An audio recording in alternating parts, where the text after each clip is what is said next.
Masan sopi ulanau hafta khat weekend sermon kibol zo talo ahinungin tunin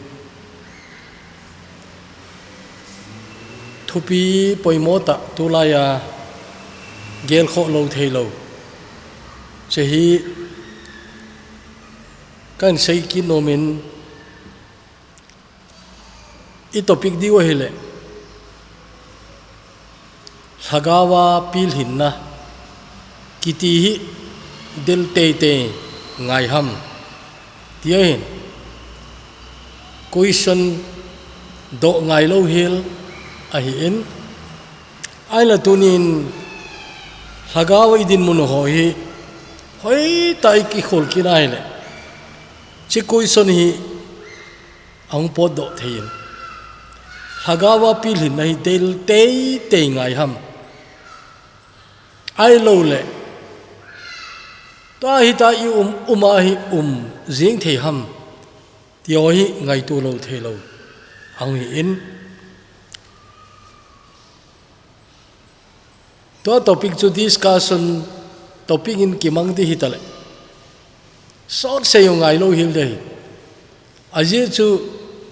ideal te yung ngai hi ti ikinok to jing di wahin anil kal di jong ông đi cả kinh chapun,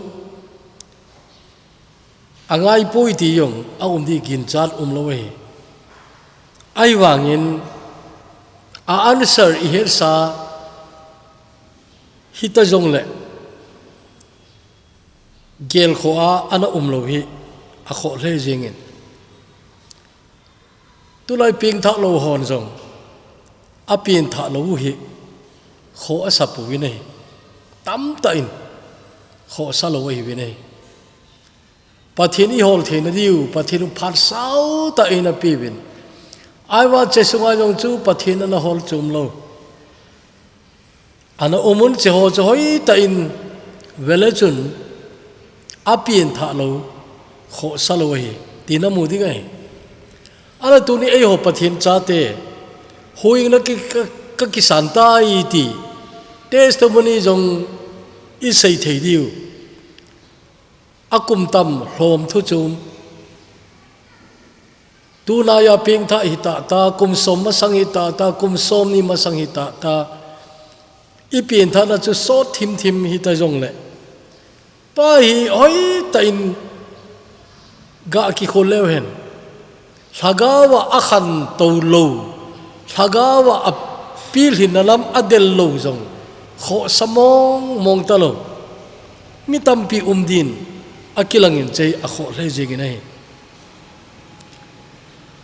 ai ni bible even na new testament hoi ta in simleu chen adi a paul le khathoro simleu chen alor peter le khathoro simleu chen agel kho chu ama teni lagaw mang mantam lo jong hidin kinchan umin lagaw mang ngai lu ho jong ai win ai wangin alang khan lama pula len ta neu chi piamiti le hagawa khan na ding hagawa I khan lo a kho dan cho phat ta he chenin thutampi anai seyu nei amasan peter le khathot I ha het mama lo yu din ka ging chain ana tunin khatve kel do kin na dingin ana simute katiai Peter le kho thot nina bung thum chang som le gen achun che chu a chang top na jong ai in Peter in le kho thot hi ni bo azi in amasal an nunung zo ai main he cha nunung zo a chang ki chain ai le chu Peter kamsu nunung pen ana record chu ai lo la sud do ana chu hiti chu imu thewen hitaya sud ai ahin ipakayule uing pu Jesus Christa milung set le het na a khang to jingun tu le tun sot gein lopina ama hen amen anati nei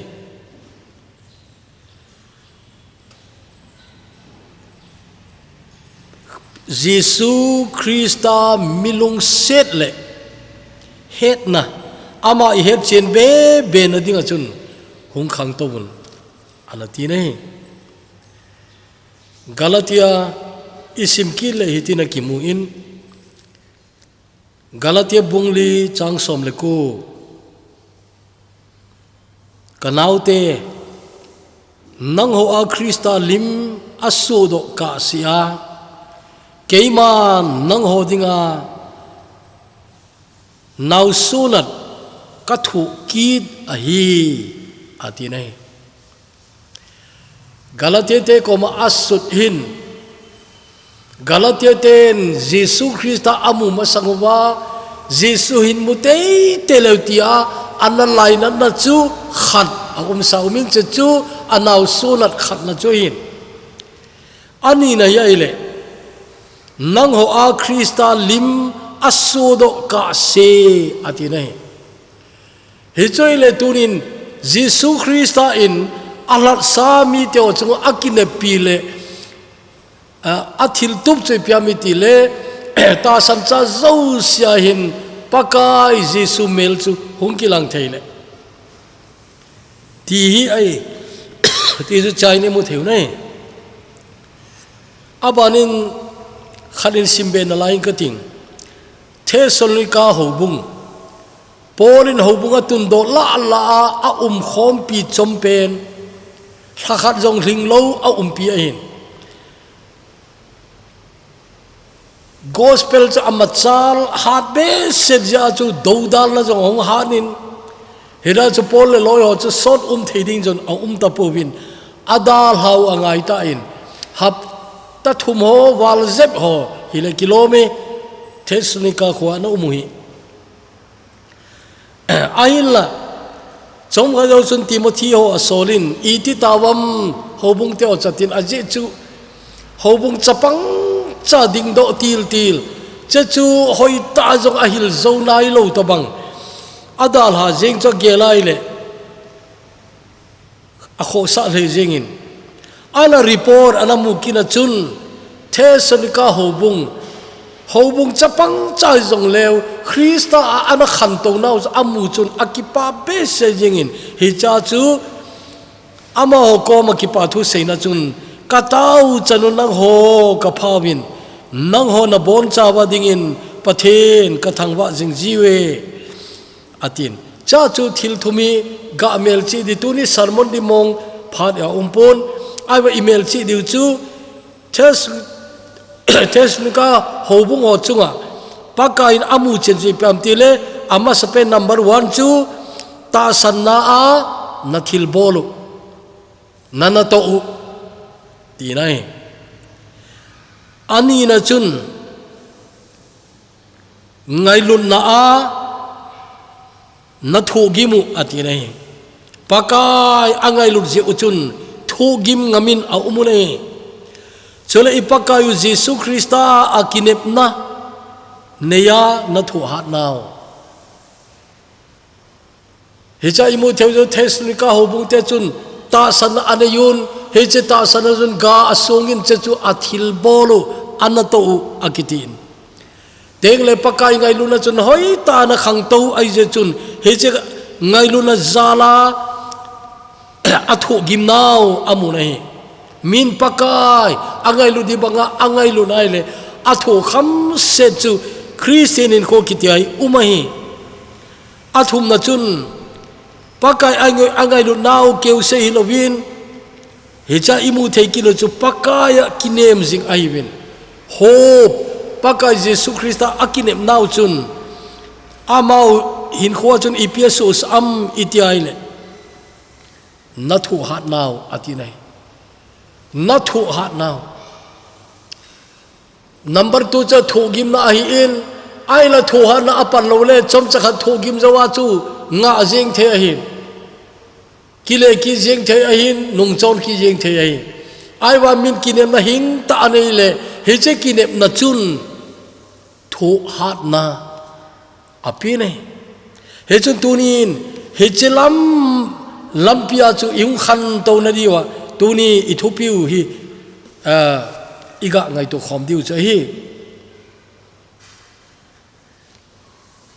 ni khani chun chapang khat birthday tawna man pe din en koun he che chapang chu kum ni alhit na hi kum khat alhin na chun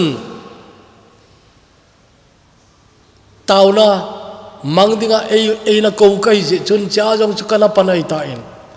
akum ki zoma gapang kai je chun he che chapang kum khat ai laya I to bang ham ti yong chu ka he jing na la yen kum ni aul hina I ti tam ti jong chu ka he na lai nei ai le che chapang chu I cha teu zo sia example I thene kan sei boi minu mi pa acha birthday gel kho kum sia na bol hon hen mai di we kum khana chan zo chu na he in kum nia chan he in kum thumna chan he in kum som hong lina chan he in kum som lenga chan he in teng le cha kum dong zu ya chu ama zo ong pil hin to dan ata saung khan to dan ale che dan teng le athim zil na zong abana akum dong zu ya akla zong choi ana chon to cha abona janan muhe ara tunin ei hon bon I cha te hi cha chu hoi ta I mu chen wa ikipa na dinga ikipa wa ida na de ida the waile tunin achapa thisan man lu ta eul han pau ipa pathin tunin acha te hagawa I lu lau gam I chan I phawi tam ti I pathinu hin mujing dingin nagin chalo ham ti tunin ikidong nai chapang chu hakhat ong ring cheng le abol thei chu he bi ne ong lui thei pat na jong chu na he bin naga daya naga loma alui pat ni jong chu na he ne teng le ani alha aki belab dung zui chun o akile khup thei tai na ta athal langa lum yang chu akile khup thei tai ti ni khoi jong chu amuma sapen chu anu jong hi dinga hi iti ki pawi tam na amuma sa chun a report te di gaging chai now sen akile khup thei tai ti de atau thei pat ni jong chu na he na atau thei pat ni ki pa dan teng le ahong bo wa thei nahi che jong chu ki pa na o ki ne nahi teng le din ahong ki them chu ina he o adin do pat ni chu iti ki pa uitam na kal khat kal ni an sung che jong chu in sung mi jo se ki pa na wai he je bang chun aban abol the jong ki be la wai teng le chapang chu nang na hil ngai lo helin che ho chain bol he ai chu mi he mi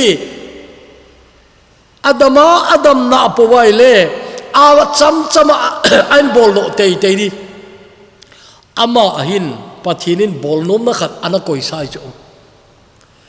ipi chapang athal langa lum ye ki te hum ki le khup thiam itile che chu nangin na ki thiam chu sa jong ai pon nangin na til jong ai poi til jong la chen hello ding ai ai wa ama acham ein ki bol chu tuni ni hediu chu pathin cha khat nei nunga nakum na ha akibe labdung zuya na chama bol thei nan ki oloi pathin lung lai nai thagau tho bang hi kitil khona tamta jong chu imuwin tu to bang salmono ingayun howina jong ingayun sunday school jong ingayun lekha bo jong isim do na heche dung zuya chu in head be chach in bola I khan to jong ome ai waga tamta hi eima chama pathin cha khari ai le eima chama pakai lung haina bol nom na kiti chu hungum te ai he chu tuni na gom lama sairing chun na khan di banga na khan le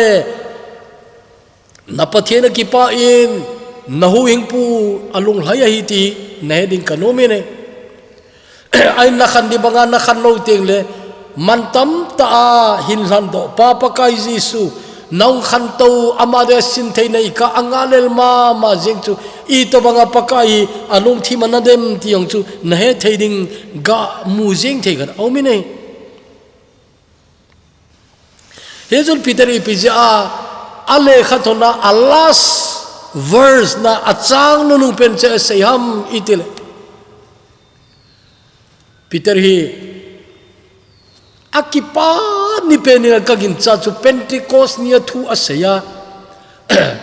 mi te on ki lung heina an nei wa aile supi te ho ipi ka boli hitam I ka ti di tam tia au pen do lai chun pakai Jesu ta sana su chading huina chang di ti aseila ya mi sang thum pin tha ni chu I te ki pa di tam na ain la Polin hito banga mi ping tha aman amu jing ho jong te ding ahin cho chu aphan dung je ta hung khang to chu amu le iti ki pa de tam ana khang lo amu te le iti lung no mo de tam ti gel the khat chona chia chu pakai Jesu Christa ngai lun na le ama na het now na pakai na het na in the grace and the knowledge of our Lord and Savior Jesus Christ atina ipakai Jesu Christa ngai lut na le he na chun hung khang toun atina na khang toun ti chu chahin imu nei Philippi mi te ko ma jong Paul ma in ana sein he che ho bung jong hi akipa na ma ho bung o cha hi bin ama o chu thil aphazo che delingin ana til khowi nei tengle hebrai te ko ma le khathot sun pai ko yam chu aki hepui aiwa ama ho aman zong he che hebrai te oi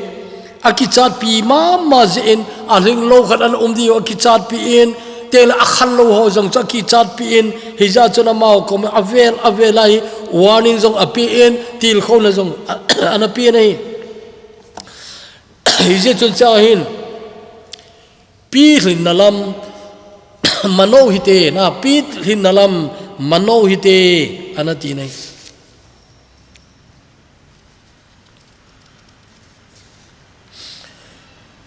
azawa polin galate mi te hinga lekha athot isim do chu veleuchen kanaute nango a Krista lim aso do ka se ti nei Hagawa hung pilhing kiti chu ama achun Krista lim chu hung so do ding ti nai chu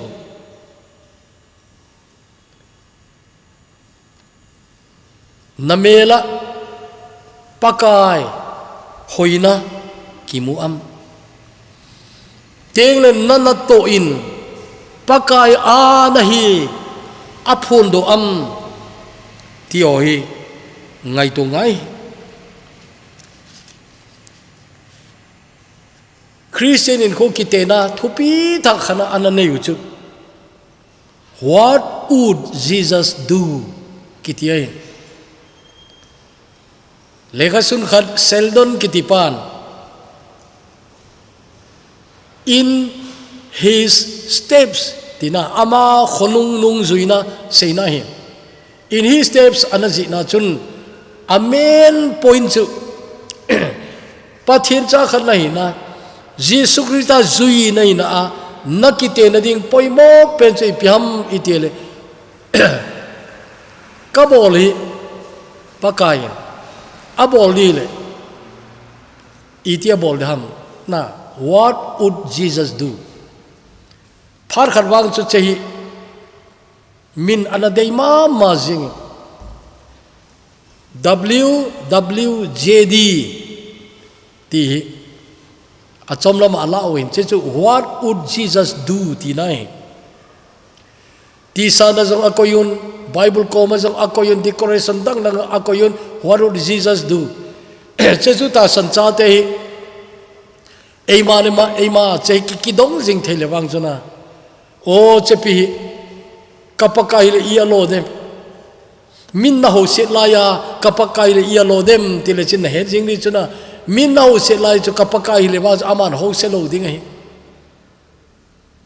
ti chu na he le ding hi pakayin I alo dem chế bắc cái à bol đấy i thì à bol dem chế chú tu ni nang mana ki khol na de what would Jesus do he just chun nang ho a Christalim aso do ka se tina tu lai ho bung sunga jong khat vei i boy na diu hele kilom lo ta hing boy ji ne alam kai lai ki hi thim tu lo na hung zin alam kai lai la ipia mel seta ta na ki ngo tu na cái di rồi cái thêm rồi tì là giống zin cho i về tiếng lệ hi chế in khô và ilimu wa chu Christalim so do gì ta lỗi what would Jesus do tia rồi ki te tiếng là na ki phat lam gì ấy kana fail tai na kana fail tai eima mark ki pi gì đây min mark ei pele no mi sa lo de ei zo mark ki pi gì đây pakain bol ia lo dem ala ken I ka lo am na chichu ikite na di we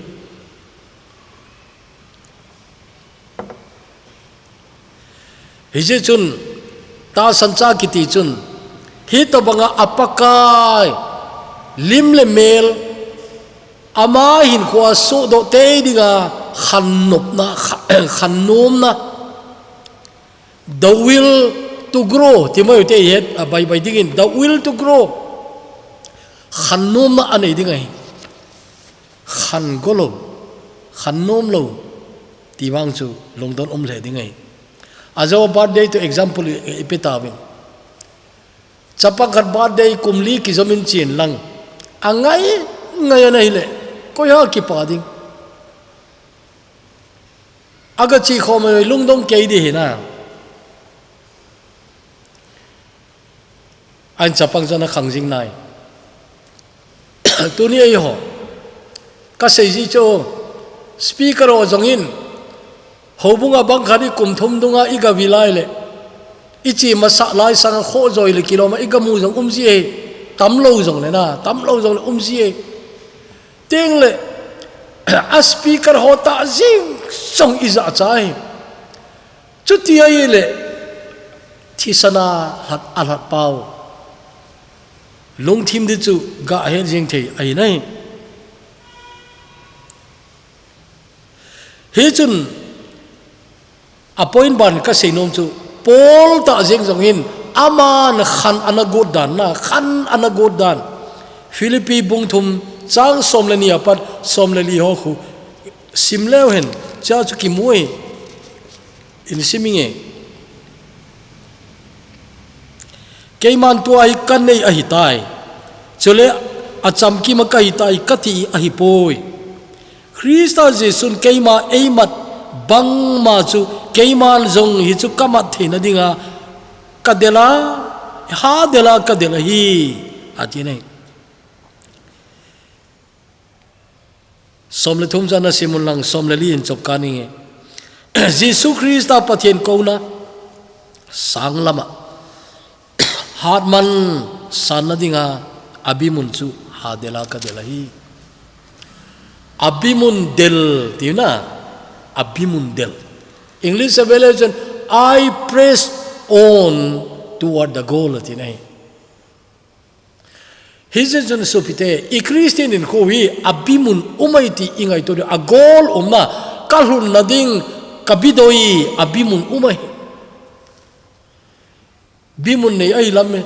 hello cho agam mang ding mong ai wine ana pathian cha te chun adelu bimun aumi nei nabimun kichi am titunin nangai to ngai nei mitam tawang chu hagaw lama an ki hol jing sanga ta sanop sa nalam dei bang banga chon na tulai na khol he jing Galatia bunga simun lang rom bung sagi sim leu chen ta san cha te hin khwai thilni umaitan hinna zatni ti tauti na pen tha ma san chu le nain kho chu khat ina control ai mai chu nami lui English the old man atin the flesh atina he chu ta salam dei cha ta salam nop lam chechun na pen tha ma sang chu che thu noi chu na umai awa nong pen tha chun hagawa hin khona nei ai ta je chun he jal hagau de chon nom na chu adei tun nanga umai tai ala che chu ni te ni chu kidel jing ai ta wi nei I pen tha man mana cha lui pa be ai po nei alui pa milui pa ti po le asai jing ke ama rombuk sagina wang ma vele chun alum dong tho khola ka bol nom lo khat ka bol je te chuna apha bol ka nop la ya apha lo khat na ka bol nom lo ka kam bol ka ta sa in dan chum khat au meti kain mudo tai ati khola a chai la ma khon alum dong na lom lo me o ada kai English vele chun oh wretched man that I am ati nai na who will deliver me hi cha kon ai hu do ta de ma ti chu chu apeng tha sai zong le hi che din bun ha sa ta a phat chu ana umai ala bungge nalam tuni seiman putin bungge nalam ana simgal kai la chun thagawin kho chu iti no phitam na awa bung sagina kho again theidan ko na galate bunga jong chun a sein cha thil ni idei ki bang theilo ida del ki dei ki bang thelo ala che chu nangma hin khoi che hin nani chu nangman an napi hoi zo chu khang ding ai ga se ki leven lockdown sang mi tam ta in alhagau adinga na sada an ki hol dano imu wi nei hagau lam khan to ne le khabu izat asimu hita Bible vel izat asimu tamna he cha chun min alhagawi ki wa khangoi ana nangin che phar suwa chu nata sanop deilam wa khangna chun ipp na bola che chu na ngai tu ngai ip na tha ipia na tha ana noma ip lama na kipia ip lama pannala ip lama nangin nanga hinna zani chu akoi zo sang chu nangin anna pi amti nangai tu di dei uminai pathen dei lo ngen cha bol bola lagaw anahat mama ti lo ding ji chun che ingai to panu ngai kasane tolai chon nagin char sangin tikit levingi nagin char sangin lagaw an ki hol mitam ta umun hi to bang thagawa an ki hol jeng ho zala chu che sermon long hi kain kahung ki parkit na ai ata chu nga thei mong nga jong ka koyai tain ai wangin hepa hin ngai hi be ti o hi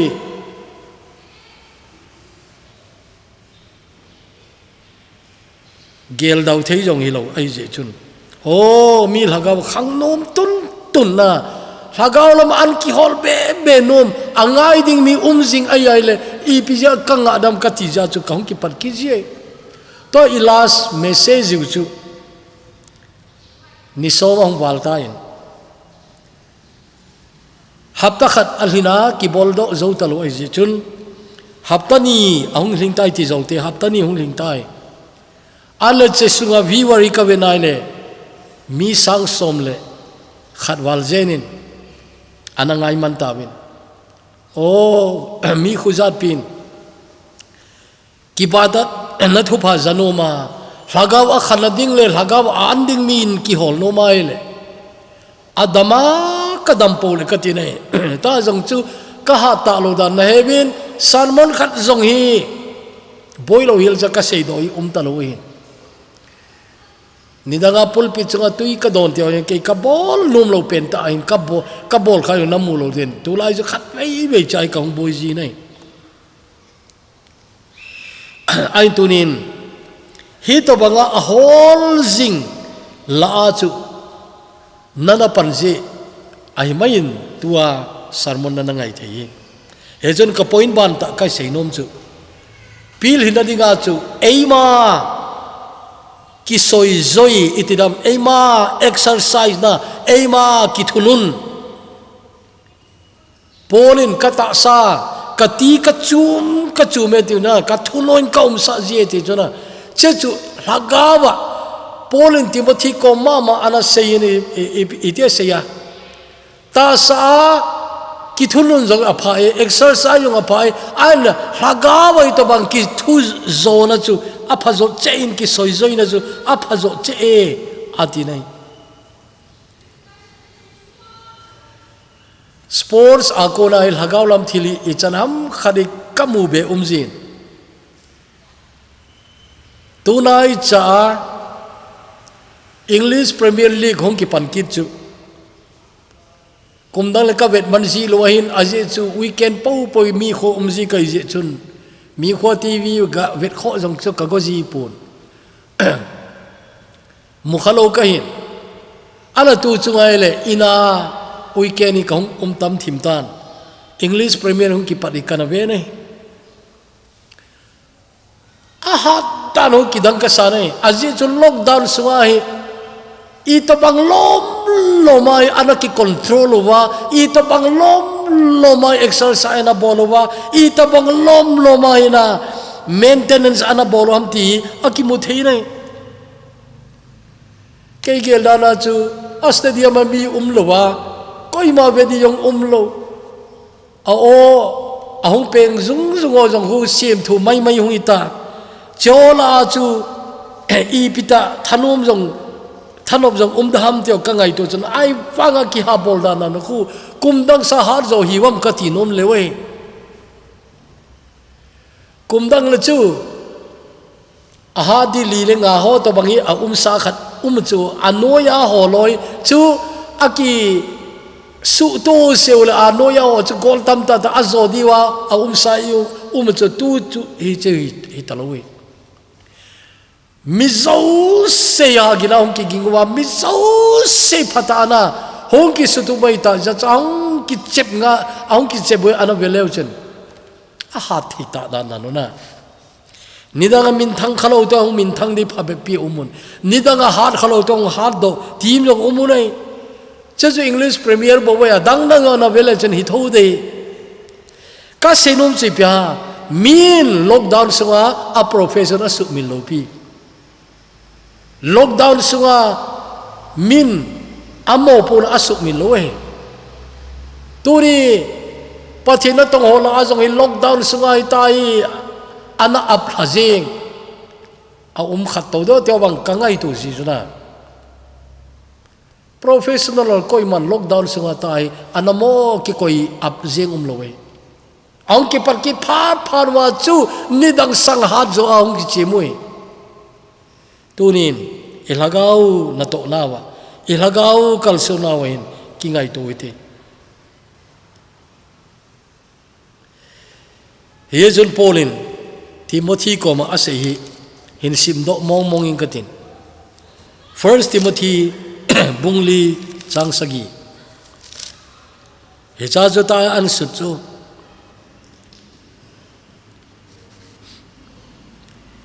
amawang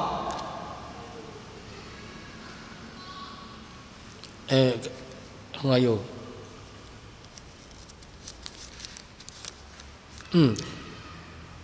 ta sa ki soi zoina ki ti phachum tain ai wanga hagau lama na ta salam thil kisini phachum na them chakhat cha ai pathin ngai sa na lama kisini i ma zo se phanna hi changi nai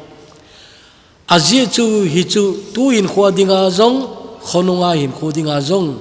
thu tep uma hi atinai chehi kimel chi hutin tengle hicha su mi lodi ka dei chu Christian in khoi sepai in kho to te ka nai mun tam ta imu wain hicha ga mu jeng the chi pyam itele sepai in kho na benai le hichi ta sa ki discipline na iti hi officer ho exam ki bollo we officer ro exam ki bol lo gal muna zong hian lang ai lo le gal lo na mun hi zong le teng le gal lai an lang peace time ki cham lai zong le sepai chu aneu pena pat alien pen ke ya hi exam lo discipline angai ngai self control angai ngai na ama lemma kitim zona tele ki soi zoina exercise iti oina alien pena pat aneu pen exemption loi abanin sarmon masala them chal kang sei khan tuno them chakarin jep na lain katin ta sancha hin khoi ti nisia galdong na aija chun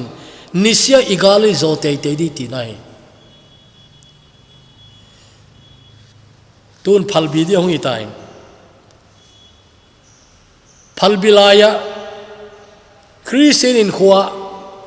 geldo jing ding khat mi khan in humor to na to thu thima hi an su ai wanga spiritual applications a hoi le jingin amani pes asaye practical Christian hin khuwa chun phal bilai adia phal bilai kitia igal ma sapena izote te igal ma sapen chu blanket a yati chu phal bidab zinka chu namel ma sapen chu blanket na itenu ya kona hong ki thodo jing aman english asu chu the battle of the blanket atinai the battle of the blanket zinka blanket lumta noya kipan hong ki thodo hidi jo nagal ma sape nahi cheju na zo zengai le aban zo di umai ama blanket noya so ta galel ta the yai cheju nai le chu ni luma gal na zo lo the yai ati nai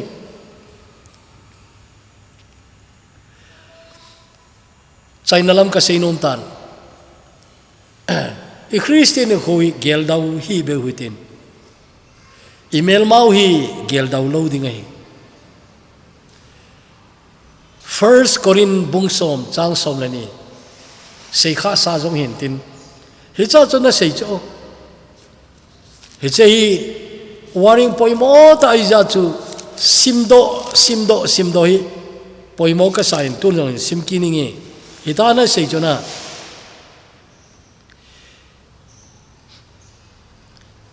hiche je chun koi hi le adinga ki ngai tu achu a hlu lo na dingin ching thei hen ati nai tu ai o ka phanai na ti mai thei chu adinga na ki gel mai thei chuna ala adinga na ki gel lai ta jong chu na chi thei tho de ti chu a je chu na hlu thei ai he chu isim do now first Corin bung som na chu na sima achunglam chu na simai le phak che sa le som di tam ta na sei na he che zo soi e ho ki hil na dinga umai ati nai he chun phar ma sa ajong chu mi ana hlu thei wa hin nang zo na hlu thei hi adinga na ki ge la ya jong chu na hlu jeng thei ja chun ching thein na ha lai ta na ge la ya jong ching thein ati nai nidang lai ka na sim do thu sim khat a chaina kain mangnomin leng lopi ta kharin asakol kang talai thoding atha khat adein hiya chun a holding mi angal si nai a holding o chun heche sakol kang talai thothem ho tiute cho chu phape pi a ko khom wa tes ein boloi tes bol thei chan ein boloi a chai na chun mini bo chu an select un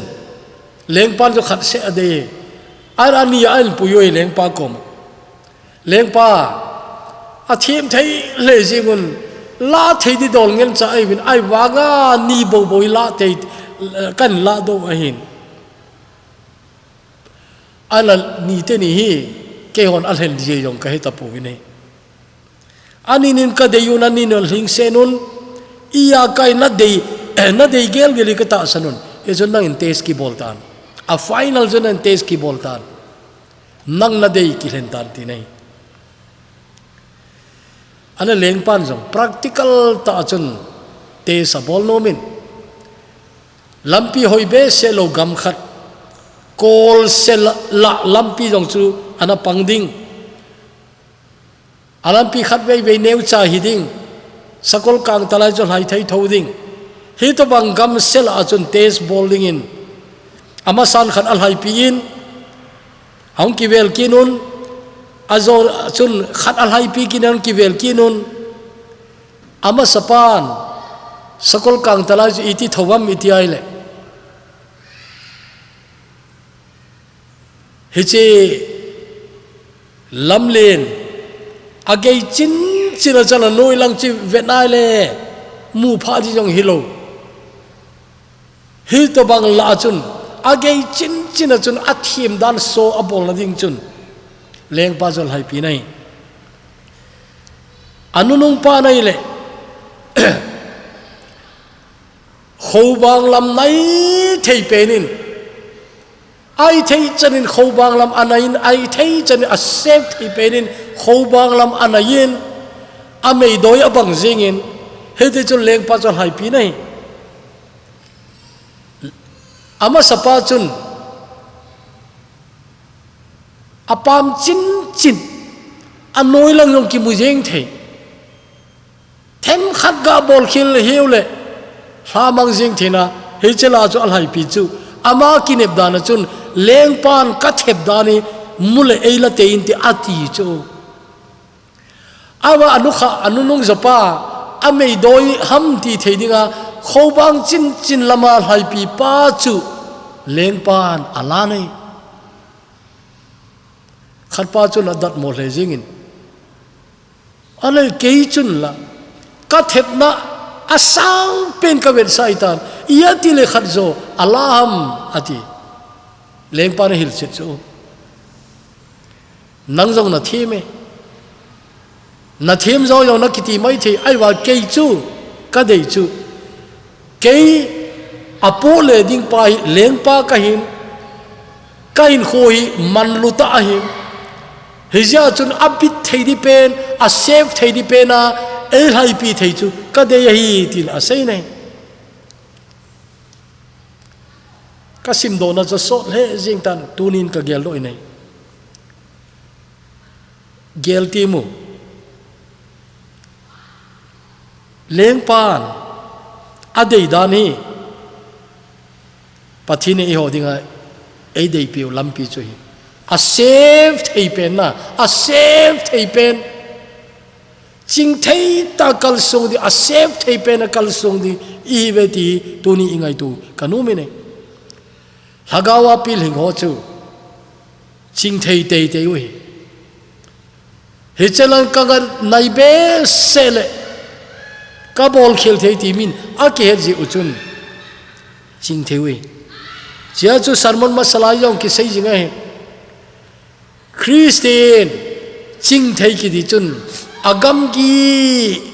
hechien pumai kala sungai sakol kang tala he pa chun abit thei di penaleng pa chol hai pi ai helo ba nang long na hagaw hin khoi nang ina bit thei di pena na kitchen tub ding ai ta ja chun na chi thi ngai abit thei pending na he chun Christian piling hagawa piling kiti chu amo hang san pun a ching thei nei ki cha ding do la he in ki cha lo ding a he in a chan ding a ki he nei he chun tu ni in nata sai kang talai to bang jong chun ga gel thi ai na ki chin tup ding hagaw nang ma umin na ki chin tup ding ta sa jong pathin na pi nei he chun tu ni hagawa pi ling ki ti chun he chi thein lam pi chu azo te te he chun tu ni hin hagawa pi hin na hi del te ngai lo ham henge del te angai ti he thei di wa hin an chi a chun isu mi lo diu chu pakain anga lel mi thing polin jong anga lel chi pi ha kanaute nang ho a Krista lim asu do kasia keiman nang ho tinga naw sonat kathu kit kit ayati nai naw sonat tho lewa polin ta sancha te pi hinding anga lel nei tunin ayo jong chu ai ipakaw nei kin piu chu achate pilhing taung selenova sinthei taung selenova alengam chalsa nadinga ga su dinga pakain ei pansa oi eon ilhen oi pun aman enal hen ohin hecha ga su nadi chu ei pansa ohin ha ga iga diu tamta igawa ipakai isu lopin diwa hecheding chun tuni hin ikal sung naw atha bin ki kholoitin pilhin nalam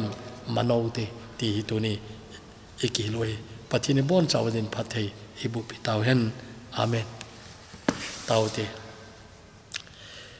hepa luksit him pathin kauna wanu le sithi aboi che jingin kachi nadio jong kachi thelo tam ta tain kabol liu kabol thelo tam ta tai ain tunin ken jong thil dang tam ta kanga in ain la bol thei sun zong ahi in tu to kangai chana zong ahi thoji chun he che weekend ceremony kain bol kin na nain pakai he che hi gil kela nga lel ta ananga zo sia ding anangin phathei bu a pil hinalam kamano na diwa ei suhan le